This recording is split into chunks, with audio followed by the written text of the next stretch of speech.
ताज़ा तरीन वीडियोस के लिए चैनल को सब्सक्राइब करके बेल आइकन और ऑल नोटिफिकेशन पर क्लिक करें ताकि आपको मिले हर खबर सबसे पहले।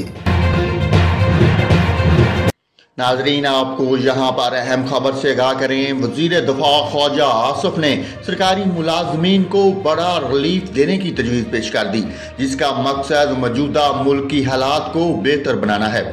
उन्होंने समाजी राब्तों की वेबसाइट ट्विटर पर ट्वीट में लिखा कि मुल्क भर में मुलाजमीन को हफ्ता और इतवार पूरी जबकि जुमा को आधी छुट्टी दी जाए। इस तरह मुलाजमीन हफ्ता में सिर्फ 4.5 दिन काम करेंगे। उन्होंने ट्वीट पर दी गई तजवीज़ में मजीद लिखा कि काम के दिनों में दफ्तरी औकात कार को 1 घंटा तक बढ़ा दिया जाए। इससे सड़कों पर ट्रैफिक कम होगी, जिससे तेल और बिजली दोनों की बचत होगी। कुफैत शारी के कल्चर को फरोग मिलेगा।